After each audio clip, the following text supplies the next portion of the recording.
Hello and welcome back to Alonesy. In this episode, we will be finishing the Joy of Extra-Dimensional Spaces chapter of Candlekeep Mysteries. I said I'm trying to shorten the episodes to not exceed an hour, but I want to finish this in this episode. So even if it takes us more than an hour, more than two, we will get out of this extra-dimensional space. Okay. Oh, I hit the mic again. So we ended the last episode with having a lot of the books collected already. I think we got 5.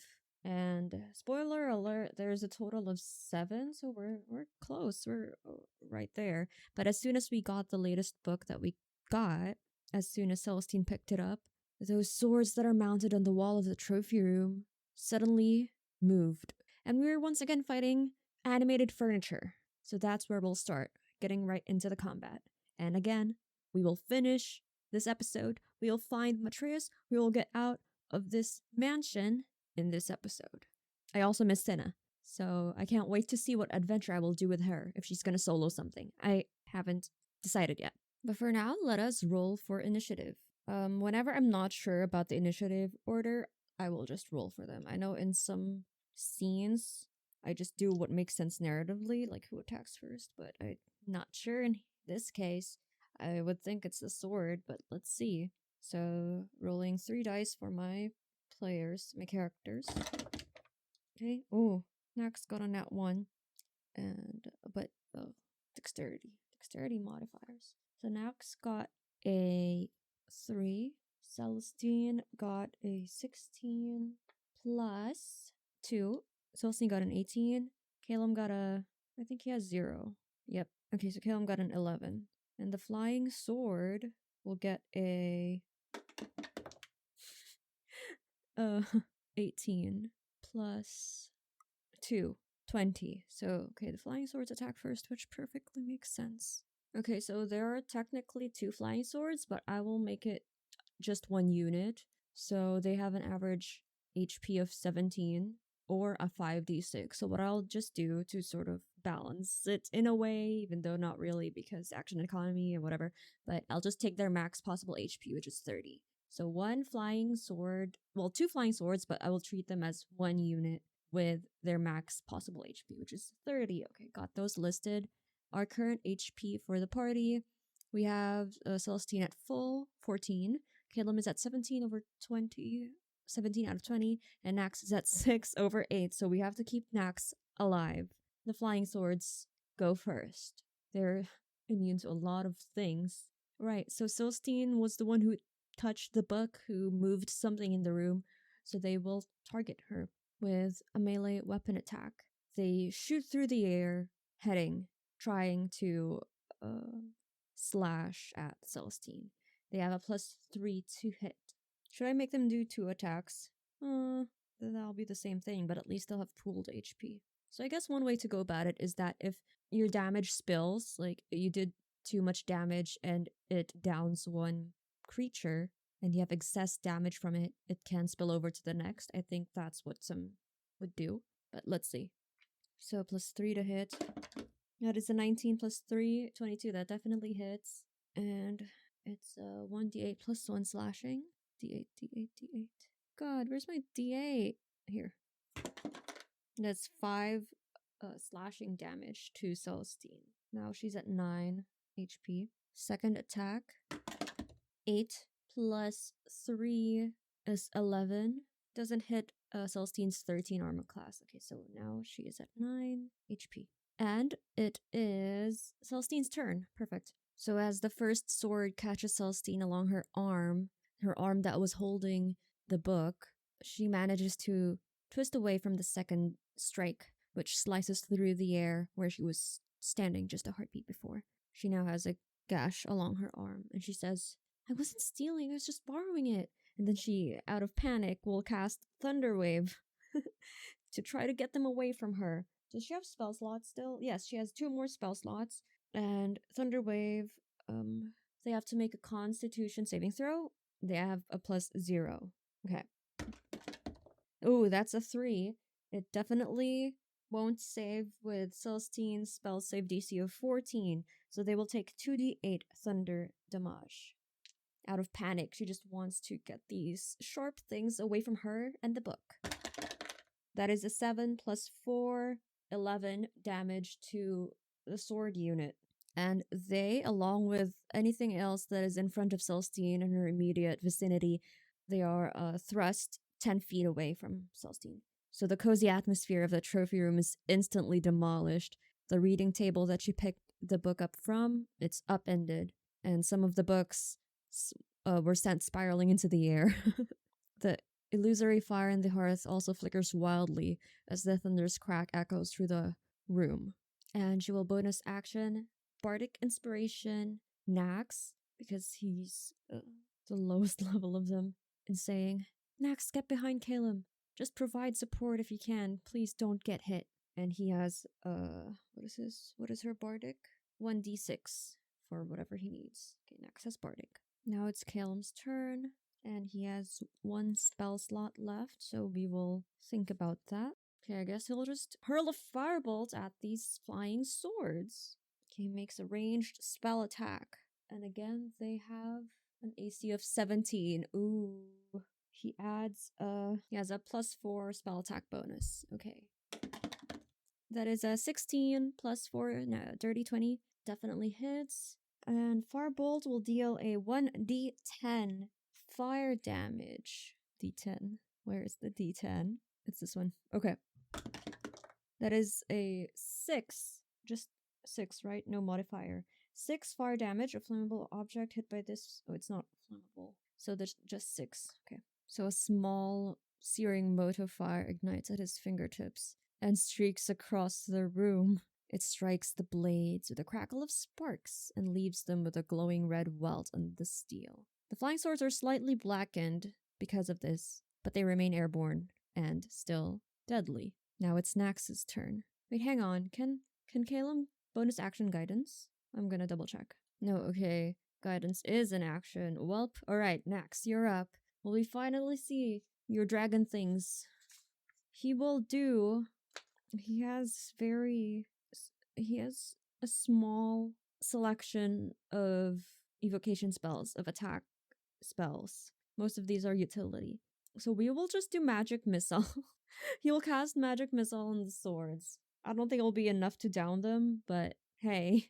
So it says here, you create 3 glowing darts of magical force. Each dart strikes a creature of your choice that you can see within range. A dart deals 1d4 plus 1 force damage to its target. The darts all strike simultaneously, and you can direct them to hit 1 creature or several.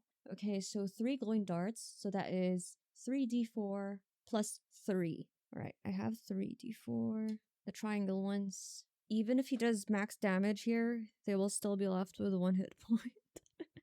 But that's fine.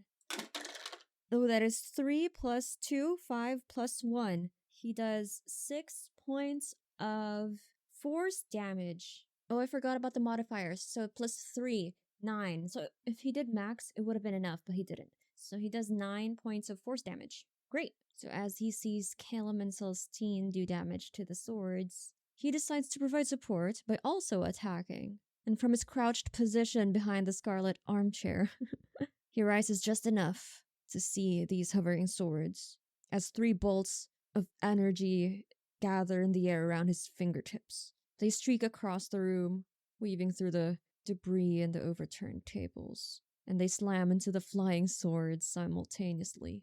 Unlike the fire and sound from Caelum and Celestine's attacks, this is pure force. So there's a rhythmic thud, thud, thud that buckled the steel and sends a shower of blue sparks into the air. They are now at 4 HP. That is the end of round 1. And despite the massive damage, the mansion's defense protocol, it seems, is relentless. The blades pivot in a jagged, spiraling arc and dive back in for what looks like a final desperate assault. It goes back for Celestine because not only was she the one who picked up the book, because of her spell, the room is now in so much more of a disarray. And just some meta knowledge, the swords will come alive, so to speak, if anything is moved in the room. And now Celestine, because of Thunderwave, moved so many things in the room. So they will be diving back for her. Again, they have a +3 to hit. I forgot to heal. That is a nat 20 for the first one. But if you're here for the first episode, we don't do nat 20 damage for opponents. That only applies to us. So great for that rule. I swear I didn't just say that right now. Go back to the first episode. I said that there. So they definitely hit for the first one, and they will deal 1d8 plus 1. 1 plus 1 slashing damage. So that's 2 slashing damage for Celestine. And then their second attack, 2 minus 2 slashing damage. Okay, next one. It's a nat 1. Oh my god, a nat 20 and a nat 1 for 2 attacks. That is funny almost. Okay, so now Celestine is at 7 HP. She is looking rough. That is half her total HP. So is that bloodied, or is bloodied like less than, not less than or equal to? I will double check that, but semantics. But it is her turn. Seeing as the swords are badly beat up and is close to being, well, destroyed, so to speak, it's kind of weird to think about, but she will cast True Strike on herself and will slash at them with her. What does she have? A quarterstaff? She had a quarterstaff before. Where did it go? Now all I'm seeing is dagger. Did I remove her quarterstaff? Fine, her dagger. Fight steel with steel, sure. She adds a +3. She will do it twice. Why not? She thought about healing herself, but she's not going to use her last spell slot to heal herself. So she casts True Strike and can now use her charisma modifier to attack. That is an 18 that surely hits even without the modifier. She will hit for 1d4 plus 1 piercing for the first one. So that is 3 plus 1, which is all she needs. Her first hit, as she moves to slash with her offhand, the swords clatter to the ground. She didn't need to attack the second time. The impact sends a final vibrating thrum through the room, and with a heavy, discordant clatter, the enchanted guardians strike the hardwood floor, sliding across the debris of scattered poetry books and overturned reading tables, before coming to a dead, silent rest. The trophy room is now silent, save for the crackle of the illusory fire, and the flying swords are now just ordinary, non-magical longswords lying on the floor. They now have the book, which says on the spine, it displays a gilded Y. As the silence settles, Celestine wipes a smudge of soot from the leather cover of the books, her hair falling over her shoulder. She says, "It seems they didn't like it when I picked up the book, but it's definitely the one. Look at the gold filigree in the spine. Letter Y." And Caelum sheaths his blade, looking at the mess. He says, "The sequence is coming together, but the room is a disaster. If Fistandia returns to find her parlor looking like a battlefield, she might have a problem with it." And Nax says, "Well, I'm sure Cumin and Coriander would love to help with tidying things up, but that is a fair assessment, Caelum. Let's see what I can do." And he begins to wave his hands in small, precise circles. And he says, "Bippity boppity," just kidding. He casts Prestidigitation. Can it do that? It's a minor thing. He'll cast it multiple times to remove the soot, the blood, and the dust, and I guess the group can manually pick up the tables that were overturned, and he will create a lovely scent, a pleasant one to mask the smell of smoke. And as the magical cleanup in the trophy room concludes, well, half magical cleanup, half manual labor, Celestine takes a moment to address the shallow cuts left by the flying swords on her arms, and she casts Healing Hands on herself, and her hands glow with a soft, warm light. The bleeding stops, and the skin knits back together. I think I cast this on Cinna in the first episode, but I did it wrong. There was a bit of a confusion because of a conflict in the old rules, so 5e versus 5.5e. So in 5e, this ability of Aasimar's, you literally only heal for 1 or 2 points of HP. So depending on your level. So I was level 1 at that time, so I healed Cinna for 1 HP. So I would, if we're doing 5e rules, heal Celestine for only 2. But I think 5.5e made it so it is 1d4 or 2d4, which makes more sense. So she will heal for 2d4 hit points. So that will be 3 plus 1. She will heal for 4 hit points. So once they're all done, Celestine tucks the Y volume under her arm, and they move to exit the room. Nax looks at the letters that they've gathered so far. He says, "You're building a very strange alphabet, but we do not have a coherent exit command yet. I will have them roll a wisdom check. They have letters L-I-R-T and Y. What do you think that word is?"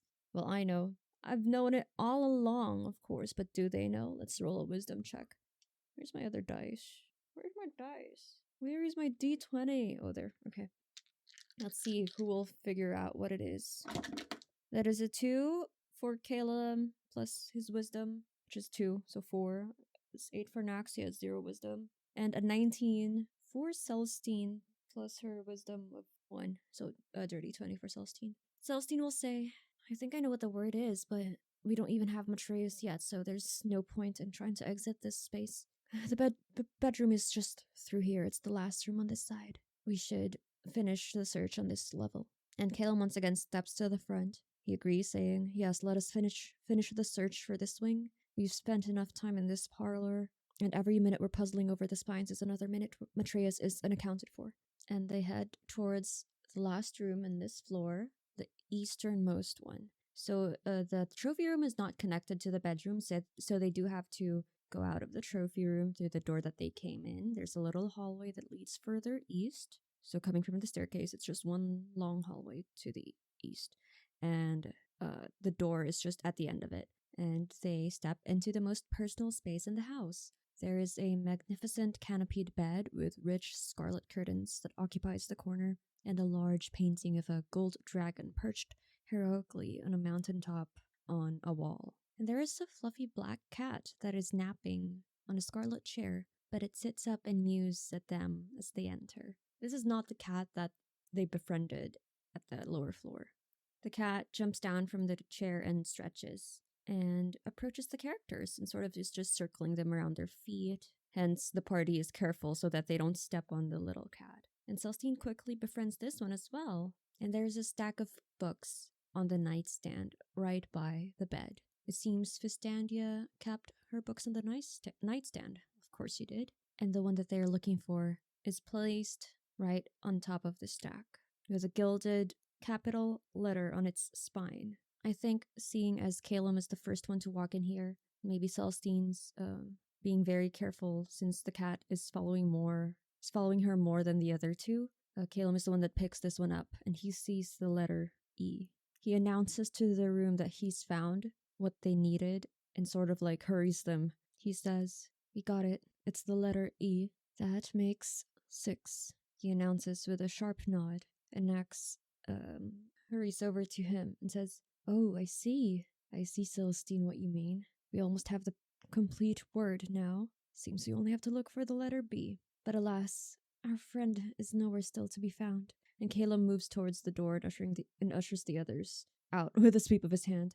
Then we don't linger here. We've cleared this floor. If Matreus isn't anywhere, he's probably in the territory that the homunculi were too afraid to enter. Let's find him and get out of this mansion. Who knows how much time has passed in our world, I guess. And so they exit the bedroom and head back towards the central landing by the staircase. And the cat continues to follow them, trotting along at Celestine's heels. And they head downstairs, past the foyer, past the study, and they stand now at the open secret door. The door that they opened in the first part of this adventure, because this was the first room that they entered. Before I decided that, okay, let's just go through it room by room, because if I have them decide all the time, if I roll the dice and make the dice decide where they would want to go, we're gonna take a while, and it's gonna get confusing heading back and forth, so I just decided to sweep the whole floor and go room by room. They are looking for something and someone anyway, so that would make sense. But they're back to where they started. So they are standing in front of the opened bookcase, the one in the study that leads to whoever knows, but there are stairs going to what seems like a basement. And a sharp, cold draft drifts up from the stairs, carrying the faint, biting smell of alcohol and brine. It's a lot colder down there, Celestine notes. Are we using past? No, present. Celestine notes as she looks into the darkness. Then Caelum, as usual, steps onto the first stone stair and begins the descent, saying, stay behind me. And they slowly descend into the cold basement. As they reach the last step, or at least as Caelum does, and then they all just sort of follow along behind him, he says, the homunculi were terrified of this floor for a reason. If Matreus is down here, let's hope he is unharmed. So, when they get to the basement, There is a short hallway that continues from the stairs that they just went down through on. And there are 2 doors. So one door, if they go straight up, head that short hallway, and one to the right of that short hallway. But if they turn right immediately as they arrive at the basement from getting off the stairs, there is a longer hallway with just one door to the right. So there are 2 ways that they can go here, either go straight to that short hallway or go to the right. And this door to the right seems like it belongs to a bigger room, since it does occupy the rest of the space for this basement. And they look at their options. I guess the 3 doors, technically 3 doors. And I suppose Caelum, since he's leading, will point to the first one, the door on the right. And will say, let's start with that one. That room has to be a lot larger than those others at the end of the hall. And Celestine will agree, saying, yeah, if we're looking for where Matreus ended up, the biggest room is the best place to start. And Nax just shuffles after them and mutters, well, I'm with you, not like I have a choice. Don't mind me. And Caelum reaches for the iron handle of this door, and they step into... where is it? I got lost. Where's the page? Oh, here. The laboratory, the alchemical laboratory. So as they enter, the air here smells of astringent chemicals. There are long wooden tables that stretch across the room, laden with vials, beakers, and flasks holding various liquids and powders. There are books stacked between the glassware and the chemicals, and they see yellowed paper charts and blackboards full of complex formulas that cover the walls. And I think Nax will want to try to understand what these are supposed to mean, so he will roll an intelligence check, DC 13. Celestine is no scholar, not in the sense that Nax is, but she does like reading, like studying, likes a lot of things, likes learning in general, so she will help him. And I think Nax has the highest intelligence of them all, right? Yeah, he has +3. So I'm looking at the book and it just says intelligence, so no like investigation or what, so it's just a pure intelligence roll. And I got a new set of dice, and these are so pretty. Honestly, I feel like the prettiest one. It's like green with spaces that are with parts that are clear, blue, green, white, clear, and there are like flecks of bronze, and the numbers, the writing is like inlaid bronze, like engraved bronze. So pretty. Wish I could show it, but alas, we're audio only. All right, D20. Come on, Nax. Come on. DC 13. Yes, he got a 19 and an 11. So 19 plus whatever math he only needed is 13. So he realizes, as he says this out loud, he says, alchemy. This study, it seems like the main goal of this research was to transmute various materials into gold. It's hard to say whether the researchers, or I guess Fistandia, was successful, judging by the numerous scorch marks and acid burns in the furniture. Fascinating. Transmutation. Aside from the usual laboratory stuff, there are also 4 clay figures that rest on a table in the middle of the room. They range from a rudimentary, barely humanoid shape to a small winged body, so lifelike that it almost appears to be a real creature that is merely asleep. And I think just with that high roll of Nax, I won't make him do an Arcana, and he will just also know, seeing that it does look quite like cumin and coriander, that he can tell that these are the figures that are used for creating homunculi. And as he says this, Celestine says, could that be the reason why they don't want to go down here, or at least why Fistandia told them they can't go down here? Interesting. And as they just look around the room, they find, oh my gosh, 2 vials of potions of healing. Great. They would just know this. They've had potions of healings before, so they take this just in case, and they still don't know the state that Matreus is in. He might need help. So they grab the potions. And seeing as the puzzle book in this room is not really trying to be hidden, it's literally propped up against a large beaker. Celestine sees it, grabs it, and her suspicions are correct. There is the letter B. They have a complete word now. She says, well, that's all of them. And Nax lets out a long breath, saying, "At least we don't have to carry these up and down anymore." Caelum reminds them, "We aren't done yet. We have the exit word, but we still haven't found Matreus." And so they step back out onto the hallway with the cold stone floors. The black cat has found its way down the stairs, but it just stayed at the stairs. Guess it was just curious about them, just looking at them. But as soon as they approach the stairs again, because they do have to kind of retrace their steps a little bit to go to the shorter hallway where the two other doors are, the cat starts meowing and slowly trots down the last two steps of the stairs and walked in front of them, walked right past them to the furthest door in the short hallway and just sat and was just looking at them. And Celestine pushes past Caelum, saying, "Oh, she's leading us to the last one, the last door. Could Matreus be here?" And Caelum, still paranoid. Well, I wouldn't say paranoid, but he doesn't like it that Celestine pushed past him. Because frankly, Caelum is the only one in this adventure that hasn't been close to dying. Both Celestine and Nax were almost... Well, Nax was unconscious at one point. Celestine was almost unconscious, I think. So he has to, push past her in return because she doesn't really go through the door yet. The doors are closed. So she just follows the cat a little bit. And Caelum reiterates, "If Matreus is there, and he hasn't gone out for the duration that we are here, I suspect something might have happened to him. So stay behind me." And he moves to the front to push the door open. The cat just stays outside the room. It doesn't really go inside. So as they step inside the room, the air is sharp and clean, smelling strongly of brine and alcohol. And the room is lined with glass vessels of all sizes, from small jars to 6-foot-tall cylinders, each containing a specimen suspended in clear liquid. This would be a great setting for a Cthulhu game.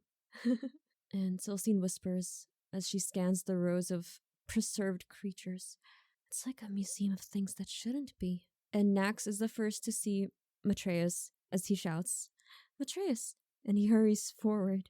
Lying on the stone between two tall specimen jars was a man in grey robes. He seems to be breathing shallowly, but he looks unconscious and out of it. And as Nax kneels beside him, he says, "We found him. He's alive, though I don't know. Is he hurt? He's not waking." Celestine hurries next to Nax, kneeling beside him, and Caelum steps up beside her. As he looks down at the unconscious scholar, he says, "He doesn't seem to be wounded, at least not externally, but we have to wake him up." And he just reaches down and places his hand on Matreus' shoulder. Again, they're not sure what's wrong with him, so Caelum just spends one lay on hand's point to sort of wake him up as golden warmth flowed from his palm towards Matreus. And Matreus gasps, his eyes snapping open as he lurches into a sitting position. He blinks rapidly, looking between Caelum and Celestine and then Nax. And he starts babbling, sort of incomprehensibly, sort of saying like, "The jars, the specimen jars. What, where?" And Celestine says, "Easy now. You're safe. You've been down here for a while." And Matreus blinks, his voice paper thin, his face slightly pale, and he rubs the back of his head with a shaking hand as he mutters, "Something must have hit me. Everything is just a blur." Caelum says, "You've been out for a while. We're here to get you out, but we need to move. Can you stand?" As he tries to hoist the man into a sitting position. And Nax, still carrying most of the books, says, "We've already worked out the exit word that we need, Master Matreus." And Matreus looks up at the books that he's holding. And Celestine adds, "Yes, we just need to get back to the foyer and say the word. Apparently it's liberty, how ironic. It's going to be all right. Can you move?" And Matreus nods weakly and checks his pockets to ensure that the onyx imp figurine that he grabbed was still there, though he still looked like he was walking through a fog. And Caelum keeps a supportive arm under the scholar's shoulder as they help him up and lead him towards the door. He says, "Save the questions for when we're back in the library. Nax, lead the way." And now Caelum is more comfortable letting someone else lead because in his mind, they're just retracing their steps. Surely nothing nothing can just pop out that will attack them from where they came from. And they step out of this room, which is called the Preserved Menagerie. And they begin to trek back towards the central stairs. Oh, not central, towards the basement stairs and up the study. Caelum guides the unsteady Matreus into the grand foyer, and the scholars wait, leaning heavily against his shoulder. Celestine says, "Before we go, I'd like to inform Cumin and Coriander that we have found our friend over here, and that we will be leaving. I would hate to see their reactions, but they deserve to know that we're leaving. And, the cats as well, I suppose. Gonna just say our quick farewells to the cats." And Nex says, "Oh, good idea. I should also say goodbye to my cousins in the Arboretum. It won't take long. And we will not roleplay this. We will, as the audience, we will just stay. The camera will stay with Caelum and Matreus as they wait in the foyer. And he scans the familiar iron-bound oak doors of the entrance, which remains stubbornly shut. He says, "Once we're through, we'll get you to the temple healers. They'll clear that fog right off your head." And Matreus nods weakly, his fingers just twitching towards the pocket where his onyx figurine rested. And Celestine Nax hurries back into the foyer to join them shortly after. "Everyone is ready," Celestine says, and she steps up beside the heavy doors. "Okay, Nax." Still holding the books. Nax is still holding the books. Celestine tells him, "I suppose you can just leave that stack of books here by there's a small table by the foyer. You can just leave them here, probably. So if the next unfortunate person arrives here, they'd have the exit word ready. Do you think that's a good idea? We don't really need the books, we just need to say the word." Next, "Oh, good point. I guess if the next visitor is smart enough, they'll realize that the spines form a word." And Caelum shifts his grip on Matreus and looks at the doors. "All right, say the word." 17. I'm just kidding. Celestine takes a breath and speaks clearly. "Liberty." And the sudden pulse of energy ripples through the floor and walls, a low hum that vibrates in their chests. The oil lamps throughout the foyer flickered in response, and then, with a heavy melodic click, the double doors swung inward, like they had to step back a bit so they don't get hit. And through the opening, the grey indigo miasma of the mansion's exterior was nowhere to be seen. Instead, they were looking at the font of knowledge, where they left. The warm, ordinary lamplight of the study room, the smell of cedar, and the half-empty stone-cold mug of tea sitting on the desk. "There it is," Caelum said, tightening his supportive arm around Matreus. "Let's move." And they go through the doors, and the doors shut when everyone is through. As they step through the doors, and they get a second to settle in the study and catch their breath just for a little moment, Matreus slumps into one of the nearby armchairs, and he's starting to regain his bearings outside of the mansion's influence. I can't thank you enough," he whispers, and he reaches into his robes with a trembling hand. I brought this souvenir at least. I found it in the foyer when I first went in. I think it's a protective charm." And he pulls out the small onyx imp figurine, holding it up for everyone to see. But the moment the statuette is fully clear of the portal's lingering energy and into the material world, a sharp crystalline crack echoes through the quiet room. Matreus yelps, his hand jerking back as the stone suddenly turns searingly hot. The figurine slips from his fingers and hits the floor, but it doesn't shatter. Instead, the onyx seems to melt and expand in a sickening blur of crimson motion, and the shriek of pure rage tears through the silence of the library. In a heartbeat, the stone is gone, replaced by a creature of leathery wings and a stinger-tipped tail. 'Tis an imp, and it snaps to its full height, hissing a curse in infernal as it prepares to strike the first person it sees. And Nax lets out a high-pitched squawk and dives headfirst behind the desk, sending a landslide of scrolls flying. He says, "What? Why is there a fiend in my study?" And Caelum is already moving, his hand dropping to the hilt of his blade as he steps between the hissing creature and the terrified scholar, saying, "Matreus, get back." And we all roll initiative, and I will pull up the stat block. Okay, Caelum with a +0 to his initiative. 7. Celestine with a +2. 5. Wow. Nax with a +2 as well. Oh, 13. Did way better than them. Matreus, although I don't have a spell list for him, he can help them somehow, but he will be hiding for most of it. He is a scholar. So we'll just say like 0 initiative. 5. Oh, same as Celestine. And the imp with a +3 to its initiative. What? A nat 1. Okay. With a total of 4. The imp still goes last. That's crazy. Okay. And let us begin. We are almost out of spell slots. But we can survive this, hopefully. So Nax goes first. He still has 1 level 1 spell slot and an unused bardic. I don't want to just let the bardic die when it's not used. I think it has a duration, but as long as it's not used, I feel like it should be fine to use it. I'm ruling that. Okay. So, yes, Nax did try to dive behind the desk, which is why he gets first turn, I feel like, because of his panic, so to speak. And he will cast... What has he done before? He will just cast Magic Missile to the imp. My god. I will level up Nax after this adventure.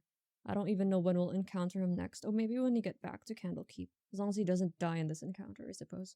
Alright, so Magic Missile is an automatic hit. There are 3 glowing darts of magical force, and each dart strikes the imp. The dart deals 1d4 plus 1 force damage to its target. The darts all strike simultaneously, and you can direct them to hit one creature or several. So 1d4. We can upcast it to use his... What? Oh no, Magic Missile. We only have 1 spell slot. I mean, he's level 1 character. He only has the first level. Never mind. Okay, 1d4 plus 1 force damage. With my newest, very sharp d4. And it hurts. Not really hurts. It pokes my hand whenever I try to roll it. It got stuck in my dice tower. Ooh, 4! Wow. 4 plus 1. 5 force damage to the imp. Okay, let's try to resolve all the dice and do the narrative after. Or like when we've gotten a big chunk of it.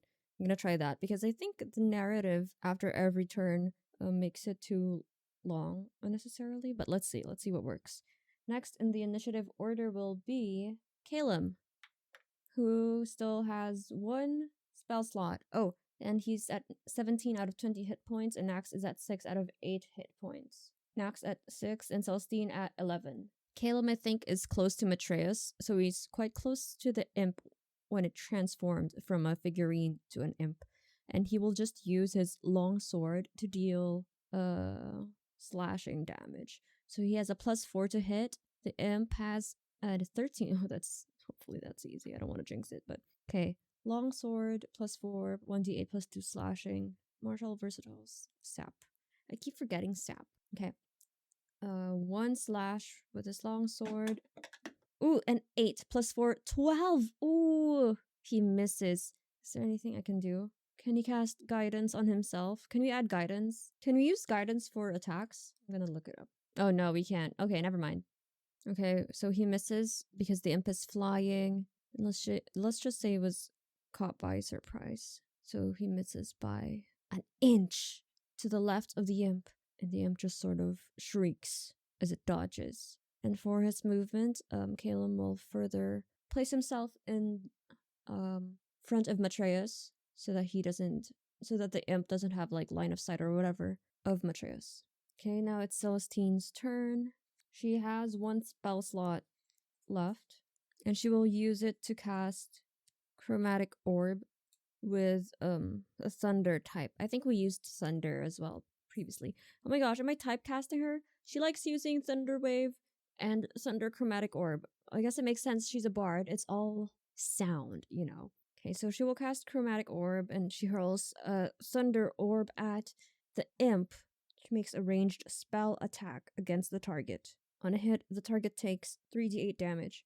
Okay, so she has a +6. Okay, that is a 15, which hits on its own. Finally, they hit. Okay, what was it? 3d8. Oh, we have d8s now. I can roll all of these. 3d8 thunder damage. Oh, okay. You get a 5 +4, 9 +2, 11 thunder damage to the imp. And for her bonus action, she gives her last bardic inspiration to Caelum. and that is a d6. She says to Caelum, Caelum, protect Matreus. And that is her. Hopefully it inspires him. Now it's Matreus' turn. He hides behind the desk where Nax is. I guess Nax sort of stepped away from the desk, like maybe a few steps to the side, so he can get line of sight with his magic missile, but Matreus fully dives under the desk. Okay, that's his turn. So let us see if we can do the narrative part. Okay, so as Nax steps away from the desk, he points his hand forward and his panic manifests. Oh, sorry. It's 3 glowing darts. Oh god, okay. So he does 2 more dice of force damage. I got stuck again. Okay, that's 1. 2. Okay, so plus 3 to his damage. I just did 1. Okay, I'm so sorry, Nax. So yeah, these 3 darts of force slams into the imp's chest and knocks the creature back. Just like, if I'm not doing this with a map or anything, so it's just all theater in the mind. But if we imagine a map, knocks the creature back just a tiny bit to be closer to the next square. Maybe like by the line of what separates the square, on the grid. I don't think that makes sense. Anyway, so Caelum, his long sword whistling through the air, but misses the imp by a hair's breadth and hits the floor. And Celestine cries out, "Watch out!" as her hands weave a sphere of shimmering chaotic energy and unleashes a thunder orb, and it bursts, strikes the imp dead center, detonating with a bone-shaking crack that echoes through the library vault. If anything bad happens, well, at least whoever else is in the library would have surely heard this, because the library is a quiet place and they're making an awful ruckus. So the thunder damage leaves the fiend battered, and it hisses as it clings to life, with only 2 hit points remaining. Matreus watches from behind the desk, wide-eyed and clutching his robes, as the 3 of them try to dismantle the creature that he thought was a lucky charm. But now 'tis the imp's turn, and it will attack the closest one to it, which is Caelum. It will use the sting attack, and it has a +5 and a reach of 5. +5 to attack. And Caelum's AC is an 18. Oh, that is a 3. +5, 8 does not hit. So as it dives at Caelum, lashing out with its stinger-tipped tail, it's badly injured, its strength is spent, and the stinger skids harmlessly off Caelum's armor, failing to find a single seam in his posture, and Caelum doesn't even flinch, and his focus remains entirely on the threat as the creature recoils from the impact, and the imp rises back, hovers unsteadily just a few feet away, panting and broken with only 2 hit points remaining. Right, back to the top of the order. Nax, your turn, and you don't have any spell slots left. Only Caelum at this point has spell slots. So, oh gosh. So I'm sure Nax, as a Dragonborn and as a scholar, will know that fire would not do anything to an imp. So he cannot really do anything, as his cantrips are firebolt, and he has a breath weapon, which is also fire. So he will just cast Mage Armor. Oh no, that's a first level spell. He'll just help Matreus. Maybe stand next to him.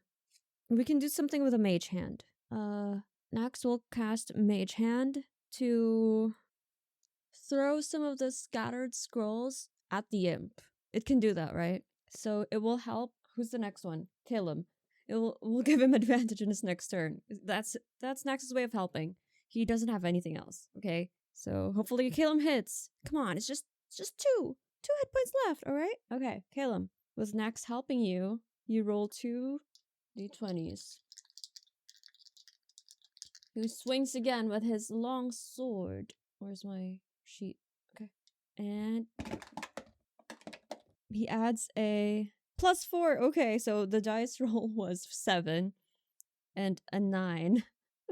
And a 9 + 4 is exactly 13. Oh, finally. He deals 1d8 + 2 slashing. We'll just roll damage for shits and giggles, even though the +2 will deal with the imp. 1d8 + 2. That's 5 + 2, 7. And he slices through the air and through the wings of this imp. And in a sudden puff of acrid black smoke, The fiend vanishes entirely, leaving only the scent of sulfur and the quiet rustle of Nax's settling scrolls on the stone floor. Matreus is slumped against the wall, still behind the desk, looking disheveled and deeply embarrassed as the sounds of the library vault returned. I truly thought it was a protective charm, he whispers, wiping soot from his grey robes. And Celestine hurries to Matreus' side, offering a steady hand. She says, "Are you all right?" And Matreus says, "I believe so. I've clearly spent too much time in the archives and not enough in the field." Still embarrassed and scared, quite scared, he looks at the scorch marks where the imp has vanished. And Nax hauls himself up and tries to clean up the scrolls that his mage hand threw. And he wheezes and adjusts his glasses, looks at Celestine and Caelum, and with genuine gratitude tells them, "Well, you brought Matreus back, and you dealt with that, so I am in your debt. And we did agree that I can give you a connection to Candlekeep should you need to enter it. In fact, here, you can take this book." And he gives them The Joy of Extra-Dimensional Spaces, and he says, "When you find yourself at Candlekeep needing to use the archives, or needing whatever from that place, this book can give you access. But I will also put in a good word for you, saying that you have helped. And Candlekeep remembers those who do it a service." And Caelum gives a short, respectful nod and says, "A very practical gift, Nax. Thank you." And Nax adds, "Well, I'll be staying here at the Font of Knowledge for some time. I am the envoy here, and there are still much to catalog and study, but my duties as a liaison mean I must return to Candlekeep occasionally. If I'm not here when you need me, don't worry, I will tell the other sages and scholars about you. And don't worry about Matreus, I'll make sure he gets the proper care he needs." And Matreus sort of gives a weak thumbs up from his chair. "It's alright, I'm alright. I apologize for the imp, that was entirely my own fault." And they have exited, finally, Fistandia's mansion. Okay, thankfully we didn't really reach an hour. I skipped a room that had nothing in it, so I think I'll be doing that in the future. I just don't want to waste time on exploring rooms that have nothing to do, no loot, no PCs, no, what do you call those? Like plot moving things. So moving forward, I think I'll be doing that within reason. I think that's what put me off of the big dungeon crawls that are recommended for beginning players, because I definitely considered Sunless Citadel as that was one of the most recommended level 1 adventures for new players and new DMs as well. But I skimmed through it and I'm like, no, I just don't think dungeon crawling is for me. Like, I like combat. I do prefer story more, but I do enjoy the mechanics of combat. But a dungeon crawl is like a different vibe. So I'd rather do that just occasionally, as it were. Anyway, yes, that's gonna be it for this episode. I'm so happy that we finished this and we can get back to Cinna and what she is up to in the next episode. I'll try to make the upload schedule shorter from this and that, because honestly, this one was so hard for me to get through. I do not know why. I didn't think it would be this hard. But I mean, like, to organize the encounters and stuff. But lessons were learned, and I think I'm gonna have to like optimize the way I do things moving forward. And also, I have a bunch of things to correct about Cinna in her kit and her build. Like, she has a feat that lets her add her proficiency bonus or her modifier to her second attack, so she's a dual wielder, and I've never used it. I always just add it to the first. And also, her weapon has that like same sap thing that Caelum had on his, but a different like feature that I keep on forgetting. So there's that. So we'll deal with that in her episode. I still haven't finalized actually if I want her to fully solo it like just on her own, but I don't think she's enough of a high level for that. I think level 1 group quests, you have to be at least minimum level 3 if you're gonna solo it with just one character. So either she's going with someone else from this group, or we're gonna find another Nax, like another NPC that it's involved with the quest that we're gonna do. Also, before we leave, Caelum and Celestine will level up.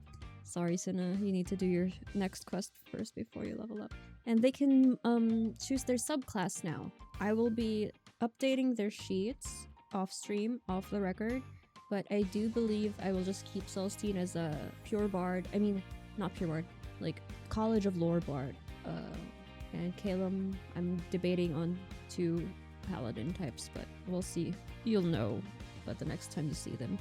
Alright, that's gonna be it for this. Was quite a shorter episode, but worry not, I have things planned, so I think I will just make it a bonus episode to discuss my plans moving forward, because I also bought the Pathfinder player core. So honestly, for my worries with my D&D playthroughs, my D&D gameplay right now, I think Pathfinder solves a lot of it, because it takes off a lot of the decision making on the DM and player, I guess, if you're soloing it, and they all have most of the things needed have mechanics to it. So I'm gonna try that out. I'm gonna do a beginner friendly quest eventually. Okay, I'll see you in the next one. Bye bye. Wait, one last thing. Sorry, I forgot about it, Nax, but also Nax levels up to level 2. He's not just a mere scholar, he has adventuring experience now, just slightly. But I won't be updating his sheet alongside Celestine and Caelum's, just because he's a one-off character so far, and unless we encounter him in the future, I just don't think it's worth the effort of updating his sheet. Not that there's a lot to do with level 2. Anyway, that's it. Yes, for reals. See you in the next one. Bye-bye.